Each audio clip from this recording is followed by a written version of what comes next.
suppose Adare football back in the knockout stages, it's nothing new to you at this stage. No, it's the aim at the outset of the year. I think that you want to get through them first 2 group games and just guarantee your spot in the knockout stages. So we're delighted we got through. How did the start of the league go for you? Do you think the county league, obviously you would have been down a lot of players minus your county players? Yeah, we had a few extra lads in the county this year, and it does affect the team, but I think we've actually had a good few younger lads coming through this year, and lads have stepped up from minor, and it actually gave them a chance to get a bit of game time, which kind of got them ready then for championship, because there's a lot of the younger lads in our panel now wouldn't have gotten too much exposure in the last couple of years, so the league was a brilliant opportunity for all of them, I think. Yeah, you've had a settled 15, maybe 17 players across the last probably 4 years. You can notice in your team sheet a couple of new names been sprinkled in the 2 games this year in the championship. Yeah, look, it's been down to a few lads with injuries and people have been missing, and there's been a number of reasons why lads have been out, but it's given them young lads an opportunity, and to be fair to them, there's a few of them in the first 2 group games, they really stood up and they made sure that their name is going to be in the pot for picking the team in the quarter-final stage. So it's brilliant to have younger lads coming through. Even for the rest of us, it freshens things up a lot, I think. In terms of the championship, I suppose win 2 group games, job done, through to the quarter-finals as group winners.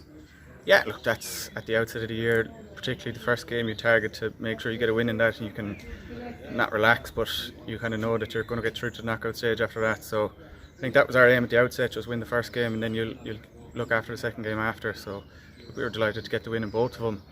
Top in the group is important, but it's not getting to the knockout stages is what the aim is. So. Next up for you, Ballysteen, and I'm guessing you want to continue that progression, which has just seen you in semi-finals and finals for the last couple of years.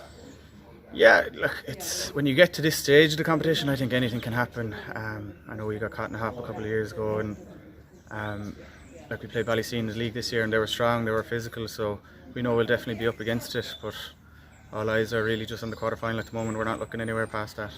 Yeah, and the nature of Limerick club football is it does tend to be tight. Whilst maybe roll of honour and championship wins will show yourselves, Newcastle and Monaleen have maybe been the 3 to beat in recent years. There hasn't been that much between any of the chasing pack. No, never. I think like any of them, we know each other inside out. A lot of the teams at this stage, I think like a lot of the teams we're playing have a fairly settled panels as well. So we kind of, even all the lads inside there, I know all of them and we know each other. So each team is fairly comfortable with each other, and it makes the games tight then, because we know each other inside out, I think, and they know our weaknesses and we know theirs, and we're both trying to target it. So. Yeah, we spoke about maybe new faces in your team this year, but management is still, there's a continuity there with Harry as manager and the same coaches as last year again for you. Yeah, look, we're blessed to have Harry as long as we have him. He's been brilliant every year we've had him, and every year he does try and freshen it up a little bit, and getting the 2 new coaches last year and having them to stay on this year was brilliant, just to get that progression from one year to the next. So the management team you can never fault them with, especially when Harry is in charge.